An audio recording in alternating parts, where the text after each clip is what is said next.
రాష్ట్రంలోని యువతకు బంగారు భవిష్యత్తు అందించేందుకు ఉగాది రోజున జాబ్ క్యాలెండర్ విడుదల చేసిన కూటమి ప్రభుత్వం తన చిత్తశుద్ధిని నిరూపించుకుందని జిల్లా టీడీపీ అధ్యక్షులు ఏలూరు ఎమ్మెల్యే బడేటి చంటి పేర్కొన్నారు.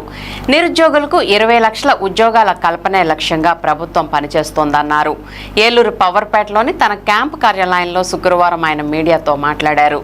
యువగళంలో ఇచ్చిన హామీని మంత్రి లోకేష్ నిలబెట్టుకున్నారని, కొత్త సంవత్సరం రోజున జాబ్ క్యాలెండర్ విడుదల చేసి నిరుద్యోగ యువతకు కూటమి ప్రభుత్వం తీపి కబురు అందించిందని అన్నారు. అంతేకాకుండా దీనివల్ల యువత భవిష్యత్తుకు భరోసా లభిస్తుందన్నారు. ఒకేసారి వివిధ శాఖల పరిధిలో 10,060 పోస్టుల భర్తీకి ప్రభుత్వం శ్రీకారం చుట్టిందని ఆయన చెప్పారు. ఇప్పటికే 20 నెలల్లో 6,28,347 ఉద్యోగాలను యువతకు అందించడం జరిగిందన్నారు. Skill development program, DSC, food processing యూనిట్లు తదితర వాటి ద్వారా ఈ ఉద్యోగాల కల్పన జరిగిందని ఎమ్మెల్యే పేర్కొన్నారు. యువతకు భవిష్యత్తులో కూడా మరిన్ని ఉద్యోగ అవకాశాలు కల్పించాలన్న లక్ష్యంతో విశాఖపట్నం, నెల్లూరు వంటి ప్రాంతాల్లో అనేక కంపెనీలను తీసుకువస్తూ భవిష్యత్తులో మరో 25 లక్షల ఉద్యోగాలు సృష్టించేలా ప్రభుత్వం కృషి చేస్తోందన్నారు. యువత ఇతర రాష్ట్రాలకు వెళ్లాల్సిన అవసరం లేకుండా రాష్ట్రంలోనే ఉపాధి పొందేలా చర్యలు తీసుకుంటున్నామని తెలిపారు. ఇదిలా ఉండగా వైసీపీ నాయకులపై ఎమ్మెల్యే చంటి తీవ్ర విమర్శలు చేశారు. పెట్టుబడులు పెట్టేవారిని బెదిరిస్తూ అధికారంలోకి వచ్చిన తర్వాత వాటిని స్వాధీనం చేసుకుంటామని హెచ్చరిస్తున్నారని మండిపడ్డారు. క్రమశిక్షణతో పనిచేస్తున్న వారిని ప్రోత్సహించాల్సిన అవసరం ఉందని, అనవసర ఆరోపణలు చేయడం సరైంది కాదని ఎమ్మెల్యే బడేటి చంటి స్పష్టం చేశారు. వైసీపీ విధ్వంస పాలనలో నిరుద్యోగులను జగన్మోహన్ రెడ్డి నిలువునా మోసం చేశారని ఆయన మండిపడ్డారు. యువత భవిష్యత్తు నాశనం చేయడంతో పాటు ఉద్యోగ ఉపాధి అవకాశాలు లేకుండా చేశారని ఆయన తీవ్ర స్థాయిలో ధ్వజమెత్తారు. మీడియా సమావేశంలో AMC chairman Mamillapalli Parthasarathi, deputy mayor Karri Srinivasarao, Eluru నగర టీడీపీ అధ్యక్ష కార్యదర్శులు చోడే వెంకటరత్నం, రెడ్డి నాగరాజు తదితరులు పాల్గొన్నారు. మరి రాష్ట్రానికి అనేక పరిశ్రమలు తీసుకురావడం జరిగింది. అందులో భాగంగానే మరి జాబ్ క్యాలెండర్ అనేది గత 5 సంవత్సరాల్లో ఏ ఒక్కటి కూడా రిలీజ్ చేయాల. అలాగే డిఎస్సి రిలీజ్ చేయాల. డిఎస్సి చేసి ఏదైతే ఉపాధ్యాయులకు ఉద్యోగాలు ఇచ్చారో అందులో భాగంగానే మరి ఏదైతే గవర్నమెంట్ ఆఫీసుల్లో అనేక డిపార్ట్మెంట్లో, పోలీస్ డిపార్ట్మెంట్లో అవ్వచ్చు, అలాగే ఎక్సైజ్ డిపార్ట్మెంట్లో అవ్వచ్చు, అదేవిధంగా ఇంజనీరింగ్ డిపార్ట్మెంట్లో అవ్వచ్చు, అన్నిట్లో కలిపి 10,060 ఉద్యోగాలు ఉంటే దానికి ఏ నెలలో దేనికి నోటిఫికేషన్ ఇస్తాం, ఎంతమందికి అందులో ఉంటుంది అనేది క్లియర్ కట్గా నిన్న ఉగాది సందర్భంగా యువత అందరికీ కూడా ఉగాది కానుకగా మరి ఆ జాబ్ క్యాలెండర్ని రిలీజ్ చేయడం జరిగింది.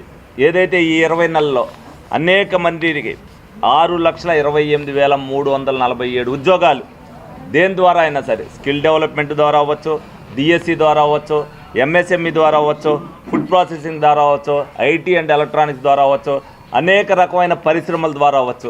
ఇప్పటికే 6,28,000 ఉద్యోగాలు అనేది ఇవ్వటం జరిగింది.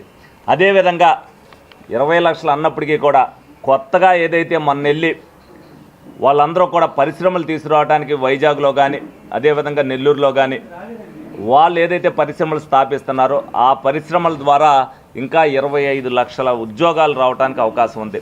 అహర్నిశలు కూడా ఎవరైతే యువత బాగుండాలి, యువత వాళ్ళ కాళ్ళ మీద వాళ్ళు నిలబడాలి, వేరే రాష్ట్రాలకు వెళ్ళకోకుండా మన రాష్ట్రంలోనే ఉద్యోగాలు చేసుకుంటే వాళ్ళ భవిష్యత్తు బాగుంటుందన్న ఉద్దేశంతో మరి గౌరవ ముఖ్యమంత్రి చంద్రబాబు నాయుడు గారు అవ్వచ్చు, లోకేష్ గారు అవ్వచ్చు, పవన్ కళ్యాణ్ గారు అవ్వచ్చు, అందరితో కూడా సంప్రదింపులు చేసి ఏదైతే ప్రభుత్వ పరంగా వాళ్ళకి ఏదైతే పరిశ్రమలకి రాయితీ ఇస్తారో ఈ రాయితీలను చెడగొట్టడానికి వాళ్ళు కోర్టుల్లో కూడా వేశారు. దానికి కోర్టులు కూడా వైసీపీ నాయకులు ఎవరైతే వేసారో వాళ్ళకి చివాట్లు కూడా పెడతాం జరిగింది. మేము చేసిన తర్వాత 1-2 తప్పులు ఎక్కడైనా చిన్న చిన్న నాయకులు తప్పు చేయొచ్చు, కానీ చంద్రబాబు నాయుడు గారు అనేది విశ్వసనీయతతో ఒక్క తప్పు కూడా చేయకుండా వాళ్ళ గవర్నమెంట్లో పెట్టిన కేసులు కూడా ఈ రోజున కోర్టు చివాట్లు పెట్టి తీసేసిందంటే ఆయన ఎంత నిబద్ధతగా ఉన్నాడనేది మనం అందరం కూడా చూడాలి. డెఫినెట్గా ఆయన చేస్తున్న పనికి ప్రజలందరూ కూడా మద్దతు పలకాలనే ఉద్దేశంతోనే కూటమి నాయకులందరం కూడా ప్రజల్లో తిరుగుతూ ప్రభుత్వం ఏం చేస్తుందో ప్రజలు గమనించాలనే ఉద్దేశంతో ప్రతి విషయాన్ని కూడా ప్రజల్లోకి తీసుకెళ్లాల్సిన బాధ్యత మా మీద కూడా ఉంది.